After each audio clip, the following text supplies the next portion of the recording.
Hello friends. आज है 2 अगस्त 2020। तो आज की डेट से जितने भी महत्वपूर्ण करंट अफेयर्स बन सकते हैं वो सब हम लोग डिस्कस करेंगे। तो आइए देखते हैं। पहला प्रश्न है, पृथ्वी विज्ञान मंत्रालय द्वारा किस व्यक्ति को लाइफ टाइम उत्कृष्टता पुरस्कार 2020 से सम्मानित किया गया है? ऑप्शन बी सही होगा इसका, अशोक साहनी को। पृथ्वी विज्ञान मंत्रालय ने पृथ्वी प्रणाली विज्ञान में उत्कृष्टता के लिए राष्ट्रीय पुरस्कारों की घोषणा कर दी है। लाइफ टाइम उत्कृष्टता पुरस्कार 2020 प्रोफेसर अशोक साहनी को भूगर्भ विज्ञान के क्षेत्र में उनके महत्वपूर्ण योगदान के लिए दिया गया है। उत्कृष्टता के लिए राष्ट्रीय पुरस्कार के तहत पुरस्कार प्राप्त करने वाले अन्य लोग, वायुमंडलीय विज्ञान एवं प्रौद्योगिकी का राष्ट्रीय पुरस्कार डॉक्टर एस सुरेश बाबू को प्रदान किया गया है। राष्ट्रीय समुद्र विज्ञान संस्थान विशाखापत्तनम के डॉक्टर वी एस शर्मा को और ध्रुवीय तथा समुद्री अनुसंधान केंद्र गोवा के डॉक्टर रविचंद्रन को ध्रुवीय और समुद्र अनुसंधान के लिए राष्ट्रीय पुरस्कार दिया गया है। दूसरा प्रश्न है, जीवाणु रोधी प्रतिरोध अनुसंधान आयोजित करने हेतु भारत किस देश के साथ साझेदारी करेगा? ऑप्शन ए इसका सही होगा, ग्रेट ब्रिटेन के साथ। ग्रेट ब्रिटेन जीवाणु रोधी प्रतिरोध अनुसंधान आयोजित करने के उद्देश्य से एंटीबायोटिक दवाओं के लिए प्रतिरोधी बैक्टीरिया और जीन का मुकाबला करने में महत्वपूर्ण प्रगति के उद्देश्य से सहयोग करेगा। सरकार ने 5 परियोजनाओं पर हस्ताक्षर किए हैं जिसकी कीमत 8 मिलियन पाउंड है, जिसमें से 4 मिलियन पाउंड ब्रिटेन के अंतर्राष्ट्रीय सहयोग के लिए अनुसंधान और नवाचार कोष के लिए दिए जाएंगे। 5 परियोजनाओं की योजना सितंबर 2020 के लिए बनाई गई है। ग्रेट ब्रिटेन भारत का दूसरा सबसे बड़ा अनुसंधान भागीदार है और संयुक्त अनुसंधान वर्ष 2021 तक 3,855 करोड़ रुपए का होगा। आगे बढ़ने से पहले जो भी मित्र हमारे चैनल पर नए हैं वो चैनल को सब्सक्राइब अवश्य कर लें, जिससे आगे आने वाले सारे महत्वपूर्ण वीडियो आप तक पहुंचते रहें। तीसरा प्रश्न है, किस देश ने पारंपरिक चिकित्सा और होम्योपैथी के क्षेत्र में सहयोग हेतु भारत के साथ समझौता किया है? ऑप्शन सी सही होगा इसका, जिम्बाब्वे ने। जिम्बाब्वे ने पारंपरिक चिकित्सा और होम्योपैथी के क्षेत्र में सहयोग के लिए भारत के साथ एक समझौता ज्ञापन पर हस्ताक्षर किए हैं। समझौते पर 3 नवंबर 2018 को हस्ताक्षर किए गए थे और इसे 29 जुलाई 2020 को केंद्रीय मंत्रिमंडल द्वारा अनुमोदित किया गया था। समझौता ज्ञापन होम्योपैथी और चिकित्सा की पारंपरिक प्रणालियों को बढ़ावा देने के लिए दोनों देशों के बीच सहयोग के लिए एक रूपरेखा पेश करेगा, जो दोनों देशों के पारस्परिक लाभ के लिए होगा। संधि का प्राथमिक उद्देश्य समानता के आधार पर चिकित्सा की पारंपरिक प्रणालियों के क्षेत्र में सहयोग को बढ़ावा देना, विकसित करना और मजबूत करना है। चौथा प्रश्न है, हाल ही में पेटीएम मनी के मुख्य कार्यकारी अधिकारी का नाम बताइए।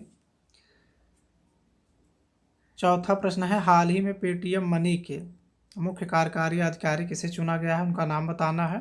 तो ऑप्शन ए इसका सही होगा, वरुण श्रीधर। वरुण श्रीधर को पेटीएम मनी के नए मुख्य कार्यकारी अधिकारी के रूप में नियुक्त किया गया है। वरुण श्रीधर इक्विटी ब्रोकरेज के लॉन्च और विकास का नेतृत्व करेंगे एवं एनपीएस गोल्ड सेवाओं और म्यूचुअल फंड जैसी सेवाओं के विस्तार में मदद करेंगे। इससे पहले वह फिनसेल इंडिया में सीईओ के पद पर कार्यरत थे, जहां उन्होंने रियलमी पेसा को लॉन्च किया। ऑनलाइन निवेश धन प्रबंधन प्लेटफॉर्म पेटीएम मनी का स्वामित्व पेटीएम के सीईओ विजय शेखर शर्मा के पास है। पांचवा प्रश्न है, नई शिक्षा नीति के तहत अब मानव संसाधन विकास मंत्रालय का नाम बदलकर क्या कर दिया गया है? ऑप्शन सी सही होगा इसका, शिक्षा मंत्रालय। केंद्र सरकार ने नई शिक्षा नीति तैयार की है और इस नई नीति को प्रधानमंत्री नरेंद्र मोदी की अध्यक्षता में केंद्रीय मंत्रिमंडल ने अपनी मंजूरी भी दे दी है। इस नीति के तहत अब मानव संसाधन विकास मंत्रालय का नाम बदलकर शिक्षा मंत्रालय कर दिया गया है। वर्तमान मानव संसाधन और विकास मंत्री रमेश पोखरियाल निशंक हैं। केंद्रीय मंत्रिमंडल ने नई शिक्षा नीति को भी मंजूरी दी, जो 1968 में और 1986 में पहली बार अपनाने के बाद 3 दशकों में पहली है। दूसरा एनईपी 1992 में अपनाया गया था। नई एनईपी का मसौदा 2019 में इसरो के पूर्व प्रमुख कस्तूरी रंगन द्वारा प्रस्तुत किया गया था। छठा प्रश्न है, विश्व का सबसे बड़ा परमाणु संलयन परियोजना कहाँ स्थापित की जा रही है? विश्व का सबसे बड़ा परमाणु संलयन परियोजना कहाँ स्थापित की जा रही है? यहाँ पे थोड़ा एरर है, कहाँ होना चाहिए। विश्व का सबसे बड़ा परमाणु संलयन परियोजना कहाँ स्थापित किया जा रहा है? ये फ्रांस में। ऑप्शन सी इसका सही होगा। विश्व का सबसे बड़ा परमाणु संलयन परियोजना दक्षिणी फ्रांस में स्थापित किया जा रहा है। परियोजना का 5 वर्षीय जनसमूह चरण 28 जुलाई 2020 को शुरू हुआ और 2025 के अंत तक संपन्न होने की उम्मीद है। अंतर्राष्ट्रीय थर्मोन्यूक्लियर प्रायोगिक रिएक्टर परियोजना की कीमत 20 बिलियन यूरो है। उन प्रक्रियाओं को दोहराएगा जो सूर्य के लिए शक्ति का स्रोत है।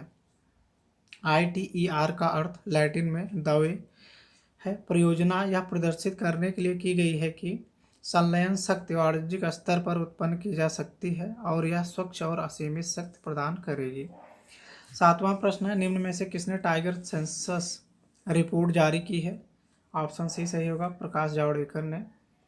प्रकाश जावड़ेकर ने टाइगर सेंसस रिपोर्ट जारी की है। टाइगर सेंसस रिपोर्ट के अनुसार विश्व के 70% बाघ भारत में है और 1973 में हमारे देश में सिर्फ 9 टाइगर रिजर्व थे, जिनकी संख्या अब बढ़कर 50 हो गई है। प्रकाश जावड़ेकर हमारे देश के केंद्रीय पर्यावरण मंत्री और केंद्रीय सूचना एवं प्रसारण मंत्री हैं। 8वां प्रश्न है, 5 राफेल फाइटर जेट्स की पहली खेप वायुसेना के किस एयरबेस में आया है? ऑप्शन बी सही होगा, अम्बाला एयरबेस में। 5 राफेल फाइटर जेट्स की पहली खेप वायुसेना के अम्बाला एयरबेस में आया है। राफेल विमान भारत ने फ्रांस देश से खरीदी है। राफेल विमान को दसाल्ट एविएशन ने बनाया है और भारत ने फ्रांस से कुल 36 राफेल विमान खरीदे हैं। अम्बाला एयरबेस कहाँ स्थित है? हरियाणा में स्थित है। 9वां प्रश्न, भारतीय वायुसेना के स्क्वाड्रन नंबर 17 को किस रूप में भी जाना जाता है? ऑप्शन डी होगा इसका, ताम्र एरोज। भारतीय वायुसेना के स्क्वाड्रन नंबर 17 को गोल्डन एरोज के रूप में भी जाना जाता है। यहाँ पे ऑप्शन इसका बी सही होगा। ऑप्शन बी है गोल्डन एरोज।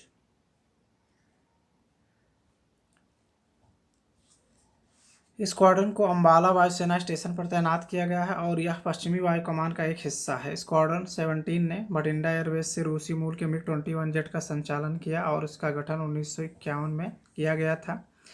स्क्वाड्रन को वर्ष 2016 में भंग कर दिया गया, लेकिन डसॉल्ट राफेल्स के आगमन के लिए सितंबर 2019 में पुनर्जीवित किया गया था। 5 राफेल फाइटर जेट्स का पहला बैच 29 जुलाई 2020 को फ्रांस के मर्गनाक बेस से भारत पहुंचा। राफेल फाइटर जेट्स को मिलाकर 2 स्क्वाड्रन होंगे। पहला स्क्वाड्रन भारतीय वायुसेना के अम्बाला एयरबेस पर और दूसरा स्क्वाड्रन हसीमारा बेस पर तैनात किया जाएगा। 10वां प्रश्न है, पवन हंस लिमिटेड द्वारा उड़ान RCS क्षेत्रीय संपर्क योजना के तहत पहली हेलीकॉप्टर सेवा राज्य में शुरू की गई है। उत्तराखंड राज्य में। ऑप्शन बी सही होगा। पवन हंस लिमिटेड द्वारा उड़ान RCS क्षेत्रीय संपर्क योजना के तहत पहली हेलीकॉप्टर सेवा उत्तराखंड राज्य में शुरू की गई है। हेलीकॉप्टर सेवा के शुभारंभ का उद्देश्य पर्यटन का समर्थन करना और राज्य के लोगों को करीब लाना है। उड़ान योजना के तहत देहरादून से नई टिहरी, श्रीनगर और गौचर के बीच हेली सेवा शुरू होने जा रही है। उत्तराखंड के पहाड़ी क्षेत्रों के बीच हवाई संपर्क को बेहतर बनाएगी और औसत यात्रा समय को 20 से 25 मिनट तक कम करेगी। पवन हंस लिमिटेड इस मार्ग पर सप्ताह में 3 दिन हेलीकॉप्टर सेवाओं का संचालन करेगा। सेवाएं चारधाम यात्रा तीर्थयात्रियों को भी सहायता प्रदान करेंगी। तो उम्मीद है आप सबको यह वीडियो ज़रूर पसंद आया होगा। अगर आपको हमारे वीडियो पसंद आ रहे हैं तो वीडियो को लाइक करें, शेयर करें और चैनल को सब्सक्राइब अवश्य कर लें। धन्यवाद मित्रों।